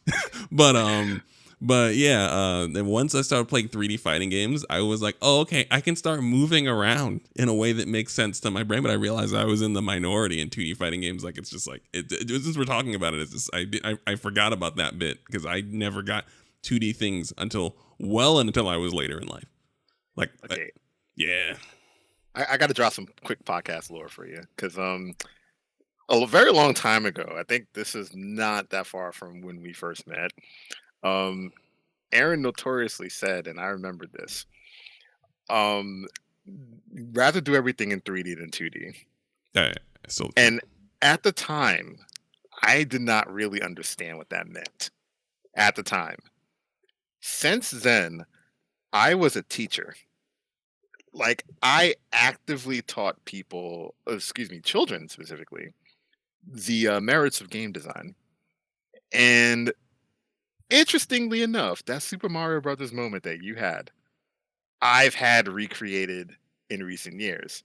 Because one of the big challenges I would do when I would intro the kids to this little program, this after school program, was I'd ask them if they were good at video games. And they would all unanimously say yes, because they're big into Fortnite, they're big into all these other things, right? And I say, okay, prove it. I'll set up an NES emulator, and I will see if you can defeat the first level of Super Mario Brothers. Like, you're good at video games. I'm not going to tell you how it works. Just do it. And they were like, what do you mean just do it? There's only 2 buttons here. There's jump, there's go fast. Beat it. You're good. 75% of those kids died to that first Goomba. Oh, yeah. I did. There was no going around. Bro. There was no shooting it. There was nothing. Bro, I They didn't. would run right into it and die, bro. Yeah, 100%. That was me. First Nintendo game I ever played. I ran into that Goomba and died. First game I ever beat in my life was Tomb Raider, by the way. I did not beat a single Nintendo or Super Nintendo game I owned without a Game Genie. Not a single one. Now, listen, conversely, the first challenging game I ever beat in my entire life was Mega Man X. Damn. There were a lot of games that I played, but I could not beat. Mega Man X was really the first one where I felt that sense of triumph. But that's a 2D game. Like now, there's so many options. Like we said before, you can see who comes from what if you watch a kid play. Mm-hmm. Like you can see the Fortnite kids die to that Goomba. You can see the Hollow Knight kids fucking destroy that stage. Like you can see all the variety of just what we have now, and I think that's so remarkable. But more to the point, you're not alone anymore. Like you got a whole generation behind you having the same struggle, bro. Like they're all there, and I think that's just fascinating. Yeah. It's good to hear that other folks are having this problem. Like, it sounds terrible to say, but I'm happy to hear that the babies are struggling right along with me. It means that I would be able to teach them a little bit, even though the babies are wild because they play Fortnite.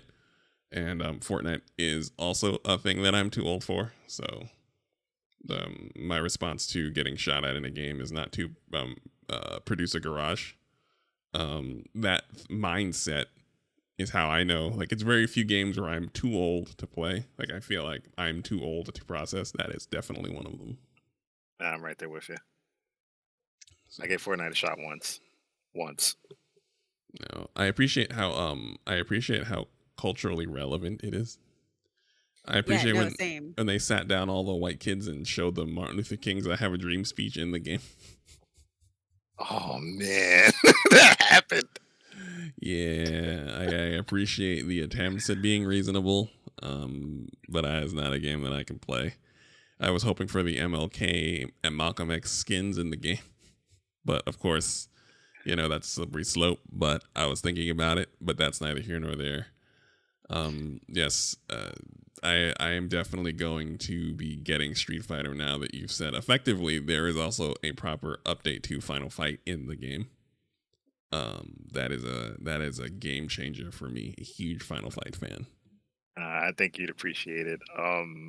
I showed you guys a screenshot not that long ago of just something in the game that referenced Final Fight, and that one thing is multiplied by 200 when you actually play World Tour. Do they play the Final Fight, the first level music at all, or enough, or a lot? Because that'd be great if they did. Glad you mentioned that, because there is like no reprisals of old music in Street Fighter 6. And this has been a point of contention for people because the character themes were slowly released leading up to the game. And there are more people who were just pissed because the old stuff wasn't there. And now, here's the thing. For me, like you mentioned Final Fight's Stage 1, I've heard now the 25th remix of that as Lucia's theme in Street Fighter V. A Final Fight character who you can play in Street Fighter V. Yes. Personally, I am okay with never hearing those songs again. Chill, homie. But what has been composed in their stead is pretty good because it's dynamic. And then on top of that, the composer was heavily inspired by Final Fights of days past. So you're not going to hear the... it's not going to happen anymore. I don't necessarily... I don't need the whole game to sound like that. But I do need to hear it every so often. Because that sounds like the music that plays when the mayor power bombs a citizen through the hood of a car because he's had enough. Like, it sounds like the Jewish ninja guy and somebody's fucking boyfriend, just a homie in a t-shirt, get out there, and then they start whooping everybody's ass. Like, it is one of the most appropriate theme songs. That and the opening to Streets of Rage 2. The most appropriate sounds to the opening to several hours of ass whooping. You don't even have to return to it, but to start it, certain games sound like the first steps of the character every time. Like the Green Hill Zone. It sounds like Sonic walking into the screen from the left every time. It sounds like that. So, Final Fight has that. The sound of you coming up out the train station, ready to start dumping some of these people on their heads because you got to take back the streets. Okay, so the thing about that is that I think once you play the game, you'll definitely understand. Oh that yeah, it's I'm not certain. as big of a loss as I might make it sound. Oh, I'm certain. But also, I'm definitely on the other side of this because I'm at a point where I've played just so many video games, dude, for so long that there are just some things I would love to move forward. And I think that's what Street Fighter 6 represents for me is like finally a fucking chance to move forward. So I'm okay with not hearing any of the old stuff, whether it's SF or Final Fight again, because this tells me that they're in 2023. Like one of the biggest criticisms I have with that franchise is that if you ever want Street Fighter merch, you know what game they're going to be referencing every single time you want Street Fighter merch? 2. 2 has been out for over 30 years. Yeah. There have been so many Street Fighter games since then, and you mean to tell me that we can't make any merch that references anything beyond 2? We're still stuck there? Fuck Sean. Oh, Bro, like 4 and 5 came along. Yeah. Almost 12 years apiece between the two games. Yeah. And we're still making fucking Sagat with the blue shorts? Like we're still doing that? Yeah. If he even gets merch? We're making Chun-Li with the blue and gold get up. The bun. We're still doing that. The 2 hair buns, yeah. With the buns and the spike bracelets that make no sense. We're still doing that. Speaking of making no sense, the Cammy design. We're still doing that with the ass crack out. We're still doing that. I hate characters with their parts out. No, like they're relics of their time. Right. Like design has evolved so much since then. And that's why Street Fighter 6 is a huge sell for me because it finally aged these characters up. Listen, I'm here for it. I'm absolutely. Let's do it. Like if you gotta throw away the songs, I'm good. Just give me them good designs. Oh, I'm like I love Ryu theme. I love it, Aaron. Love this since day one. New Ryu theme is fucking crack, bro. Like it's so good. And people disagree. Well, I don't need to hear Ryu's music anymore. Just because I agree with you. I don't get as much Final Fight as I do Street Fighter, which is why I say I want specific Final Fight things. But Street Fighter things like Street Fighter is part of the culture. We hear Ryu's theme often. We hear Guile's theme. We hear these things. Someone will have a dog on jumping off a trampoline to Guile's theme song. That's how ingrained in the culture that stuff is. So I agree with you that we can move on from that. Like I said, I only have an interest in a few notes. I don't necessarily need the whole. Same thing with Streets of Rage. I don't need to hear the whole soundtrack again. I just like the music that plays when you first come out of the subway and start bouncing people around. Personally, I just always enjoyed it. It's a vibe. I'm willing to move on because and like I always say, we're the generation where everything we like is readily available. We're the first generation where everything we enjoy is readily available to us. Our parents, one of the reasons why our parents and grandparents are so salty is because what they valued was physically removed from them over time and replaced by things they don't know for people they don't like. That's a damn sure way to put it. Right. So they're salty about it, which is why our parents and grandparents always resented the stuff that we like just on principle because it replaced their shit. We don't have that problem. Everything we like is readily available. I have a hard drive with hundreds of games that I've been playing over the past 30 years of my life. I can still play Final Fight right now with both of you. Right now, you can play Final Fight in Street Fighter 6. Right, exactly. So it just does these things arcade perfect. Right. So even when I ask for things, I'm being very clear that I'm not necessarily married to them because I don't even I have everything is existing in perpetuity. Time is like a flat circle for us. Everything exists at once. So I'm here for change. I'm perfectly comfortable with it. Mind you, I'm not really whinging. I'm just saying I just like that bit of music, but I can then go play Final Fight literally right now before the show is over, which I might put on in the background while we're talking. So I'm with it. I really am well and truly. So I'm here for all this change and growth. I am. I'm reminded of when I played Mortal Kombat, I think 10. Was it 10 or was it 11? Either way, I used to always wonder why Melina and Katana are always naked. And then they introduced Rain, who was also naked. He's dressed like a background dancer for Prince. And I was like, oh, they're all naked. That's so grown. And they weren't as naked as they were in Mortal Kombat 9, where they were just all three women in shiny titty bikinis, just different colors of them. It wasn't like that. Like Looking at you, Jade. Listen, they had the multicolored ninjas, and they had the multicolored naked titty ninjas, and I was just like, guys, please. They heard me though. So I love when design. I am hear you. I appreciate that the design grows up. I'm actually rather excited. This is actually a really good sell. I actually am ready to. I'm ready to play Street Fighter. I well and truly am. You know who my two main characters are on Street Fighter 6? They're not legacy characters. They are Jamie, who is a breakdancer who performs drunken boxing. I love him. And the other is Marissa, who is a hulking woman, 6'7", can punch you to dust. I also love her. And I love her. And I can say for a fact, this is the best batch of newcomers to a fighting game franchise probably ever. No misses. Oh yeah, no misses. Because there's always that one where you just go, yeah, nobody's gonna play that guy. Remember when Soul Calibur, I think it was Soul Calibur 4, 5, was it 5, where they replaced the cast arbitrarily? 5. Yep. With anime tropes loosely related to those characters, and there were so many misses. So many I don't even misses. remember them. That's how many misses. Right. It was an awful series of choices. So for I remember, like I said, I was there for that. So for you to tell me that there is absolutely no, and I see it because the entire Street Fighter, full disclosure, I actually am not the biggest fan of the characters in Street. Like, they're iconic, right? I was raised on them because they were on in the background because everyone was playing Street Fighter around me. My favorite fighting games were actually SNK games for me, like the ones that I enjoyed the most. That's why it's funny when you brought it up. I was like, yeah, I like those way better, even though they were much more rare growing up. Same here. Right. So Street Fighter, all the character select screens have been generally foreign. Like, I've been interested in very small chunks of them, 2 characters here, 3 characters there, 1 character there. That's why the reason that you never see me playing Street Fighter.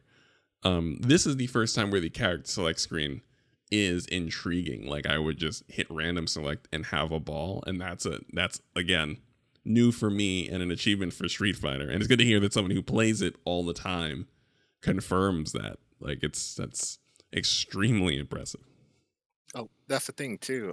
It's funny you bring up SNK because I've played Street Fighter more than I play any SNK game.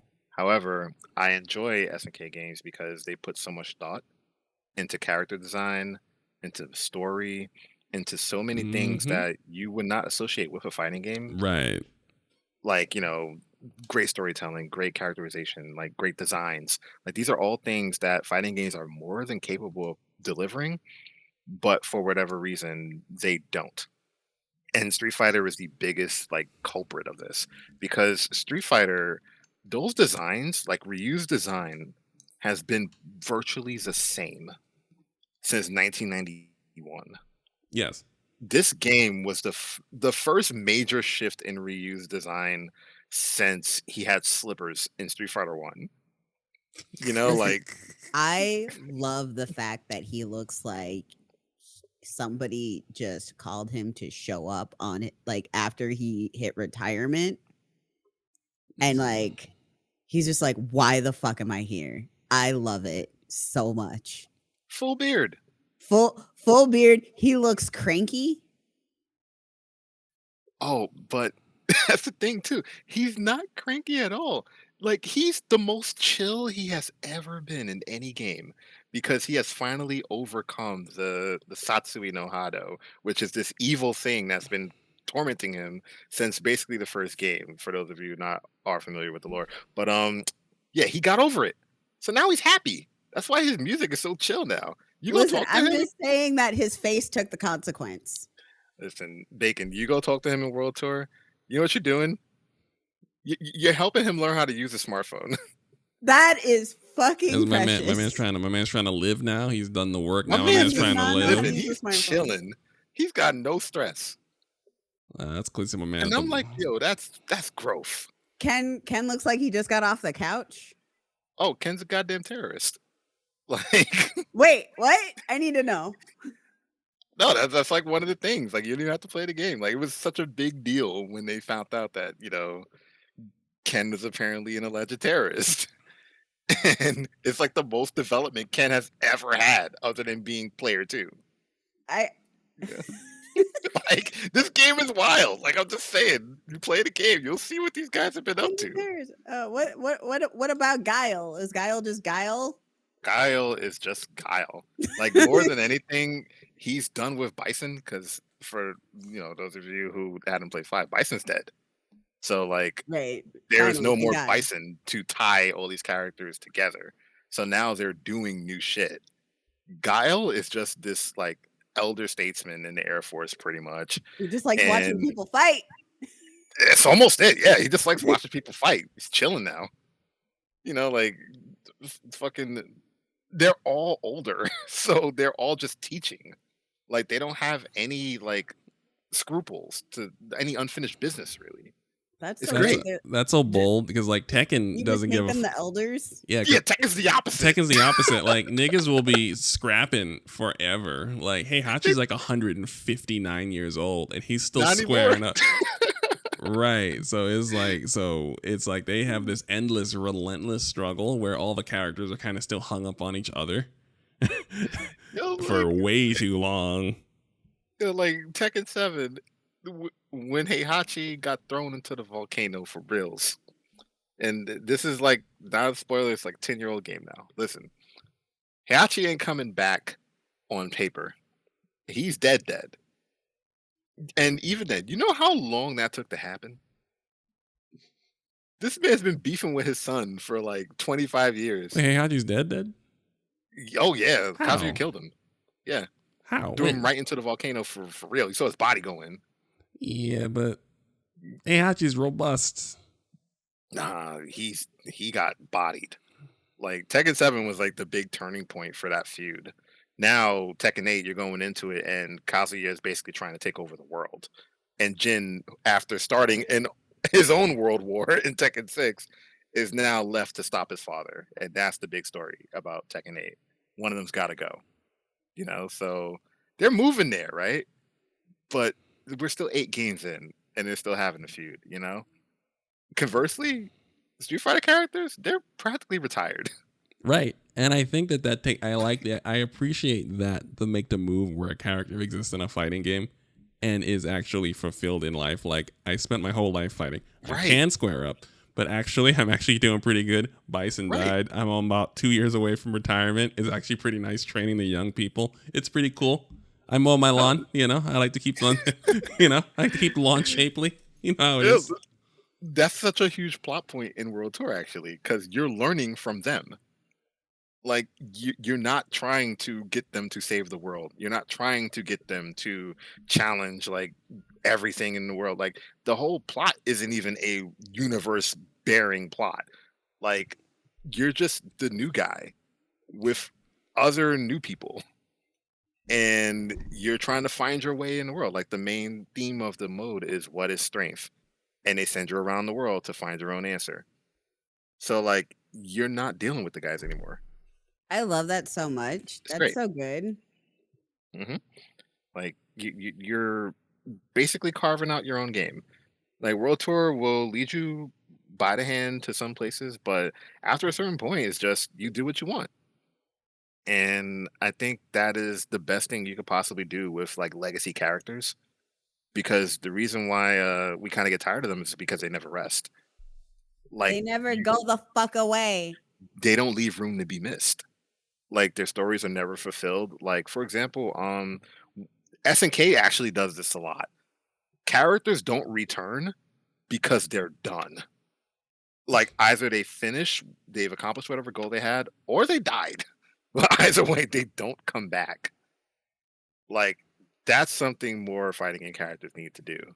And maybe other franchises will get there soon. But just to see the Street Fighters, the World Warriors, just hanging out, completely inconsequential to the plot. So Wonderful. I have one last question. Yes, What sir. is Dalsim doing?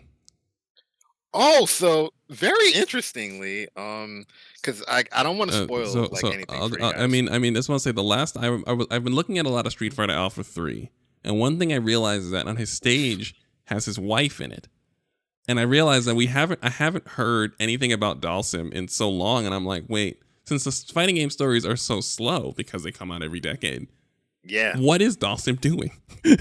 So that's another great point because Dawson's wife, like I think debuted in Alpha 2 actually. Right. And like we didn't know much about him, his family, or anything like why he does what he does. And in recent games, like you see them positioning Dalsum as more of a like well, for lack of a better term, like a guru character.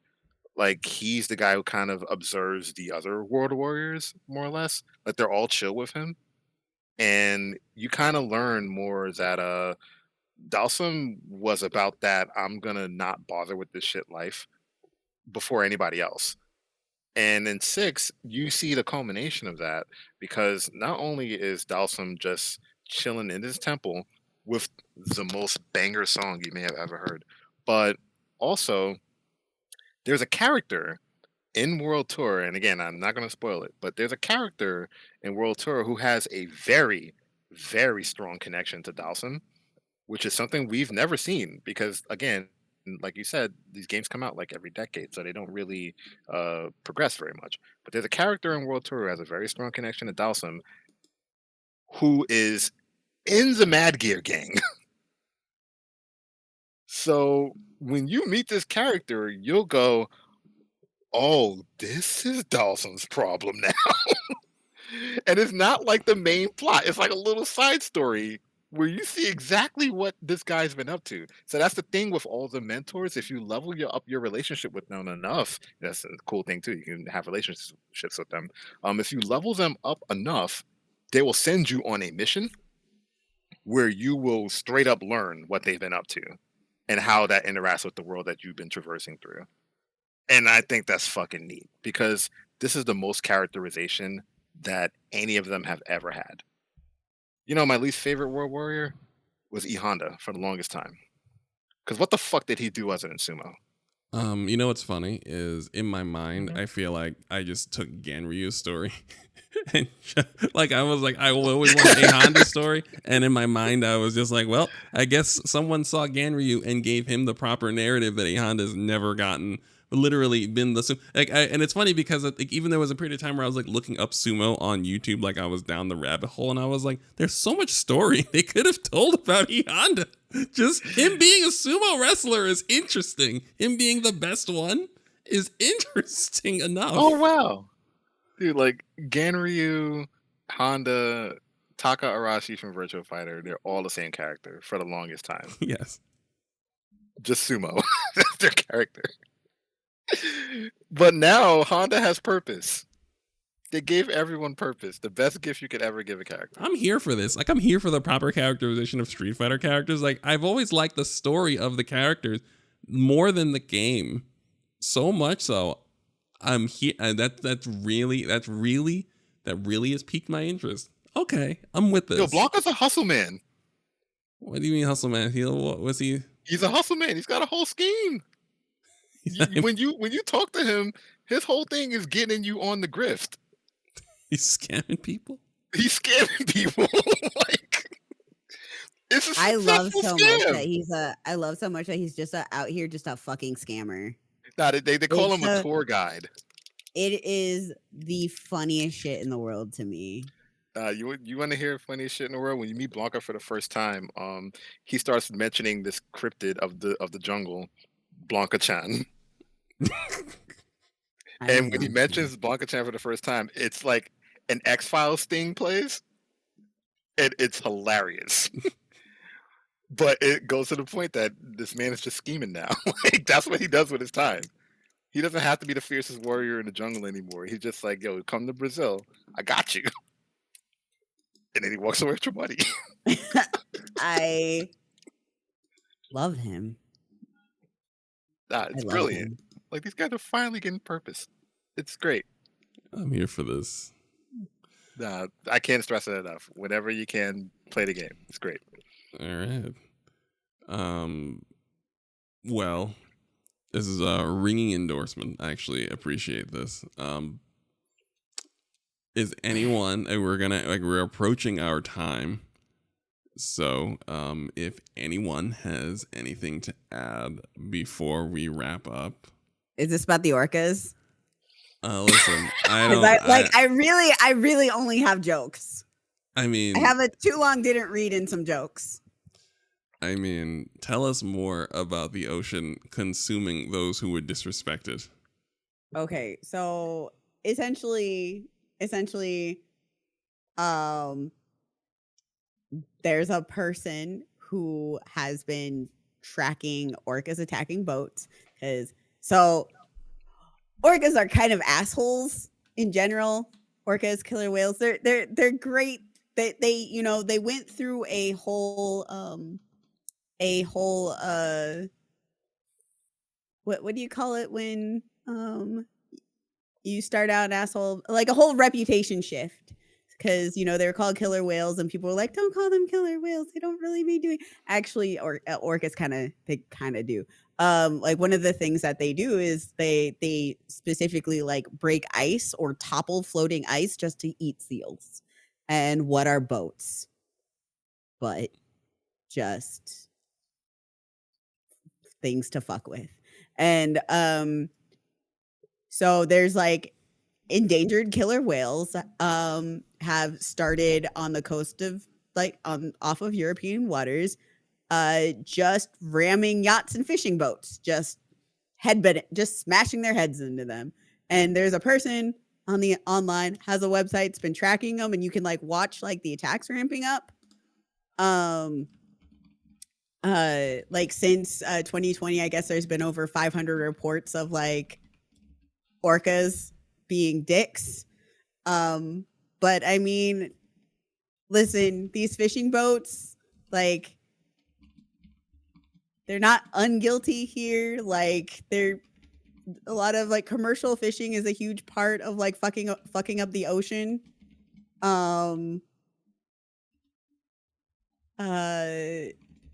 Nobody cares about yachts. Well, rich people care about yachts. We don't care about yachts.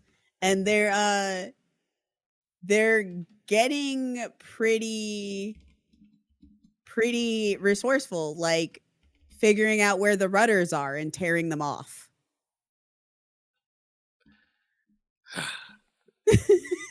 You love to see it. Listen. Elaborate, measured, executed. Exactly. And like they're not going after, and when orcas can capsize a boat, like they can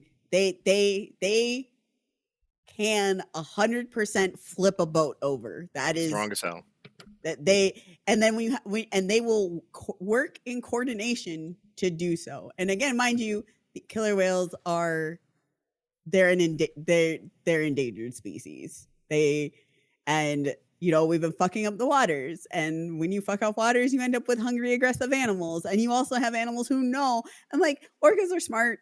They know who's doing it. They know what's happening. Like they don't know like people, how like people instinctually know, but they know that those motherfuckers over there, those fucking boats are fucking up our shit. Fuck those boats. Listen, my favorite thing is just other Aaron was been posting gifs and just like pictures of orcas with koofies on their heads, and I'm just like, yes. It's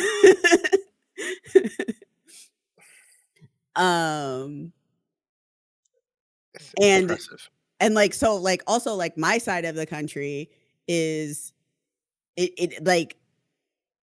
is known for orca viewing because like part of their migration pattern comes over here. So like people are like now concerned about off the coast of San Francisco and like also parts of like Massachusetts, because again, migration cycles, right? They go all over. And like that they're off the coast here. So this shit is fucking hysterical to me. Just stay out of the water. The ocean is now Howard Beach. Listen, so it was actually kind of funny because we were talking about the submarine of death earlier, and everybody immediately was it the orcas? And I'm like, that is funny. Orcas don't. First off, orcas don't swim that deep, but that is funny. Well, they don't have to be down there. They just have to make sure that the vessel gets down there. I mean, they do not have to be down. They can absolutely make sure that the vessel gets down there. So you think But, they bit off the little Bluetooth knob off the front that's used to connect the controller to the rest of the ship? The little gave it a little nudge, a little bump. Wouldn't put it past them. A little flip As long of- as you don't find the gun, you can't prove it. Right, a little flip of the tail, a little bent that in half, and let them go down, and that was it. You see that D-pad? It didn't stand a chance. I love it. Oh, that's not even like a good D-pad. Orcas are disgustingly smart. Like they're really, really smart. Like they will team up and kill sharks. They just they're super smart. They learn they know how to communicate. They learn how to communicate with other species. They learn how to communicate with them, and they just be out here fucking up the rich, and us not the rich are doing the memes and jokes about it. Because that mermaid girl is black now. Listen. Absolute fucking chaos ensued once they made that mermaid girl black and put that out there for the world. It's the Obama effect. Oh my God, not the Obama. No, it's revolution everywhere. It's revolution now. Revolution everywhere. That song that she's been singing is actually a call to the orcas. Right. Yeah. There's secretly coded orca language in there. That's right. That submarine got wrapped up by some kraken type creature. Just one single tentacle just popped it like a balloon. Ripped those people.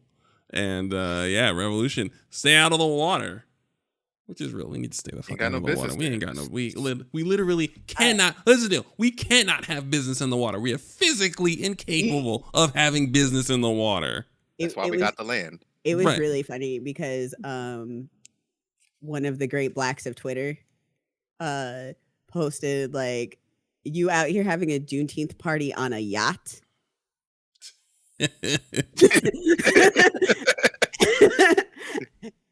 You are inviting black people to have a Juneteenth party on a yacht? I don't know which one was worse, the yacht tweet or the one where the lady was asking, "Can I bring my white boyfriend to the Juneteenth party?" And someone was like, the reason we have Juneteenth to the party?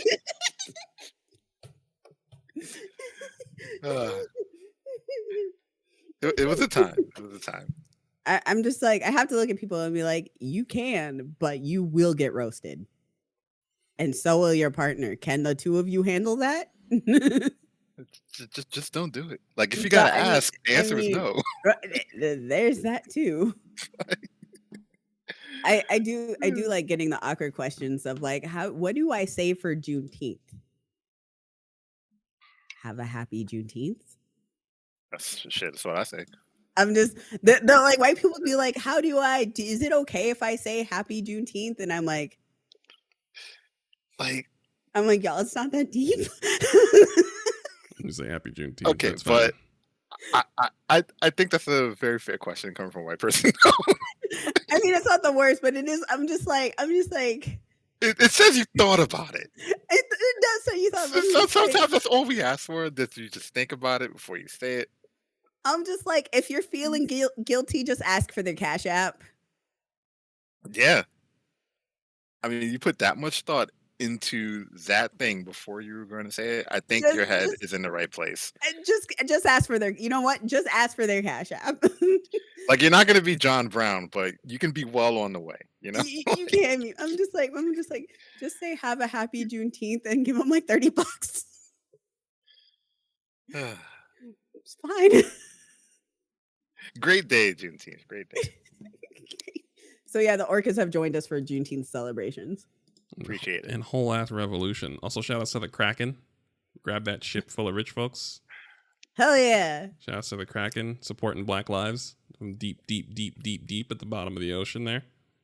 You know, wondering why you're around here, because you know it's probably just hanging out near the wreckage of the Titanic doing Kraken stuff. Why are you around here? Get from around here. In the Chesapeake Bay crab. Pillars of the Black community. All right. I think we've did it. I think we did another program. I think we nailed it. Good job, team. Good job. We always like to throw towards the end there. We still have Patreon. We have Twitter. That's UN Fridays Twitter, but Twitter's in shambles. We need more stuff. We have a Patreon that's not in shambles. It's patreon.com/unfridays. It pays for Bacon to live. Operating costs, Bacon's food, full stop. Maximum transparency. Yeah. Please support if you can. But thank you for listening. It's greatly appreciated. Does anyone have anything they want to add? I'm wrapping it up, closing it down. Anything critical? This is a great show. Let's go. For real, like, thanks for having me because I kind of came right after I left work. So that was fun. Okay, no, you're hyped. listen, thank you for being here. Thanks for hitting me up in the DMs and being like, hey, didn't hear nothing about Street Fighter.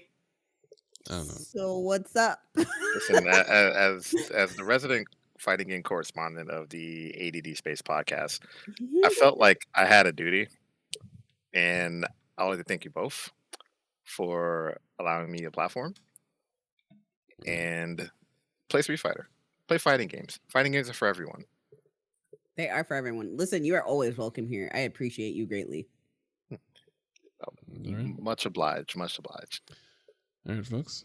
Thank you guys for listening. We will be back next week with more stuff. Until then, have a pleasant day. Go ahead, stand up, stand up, stand up.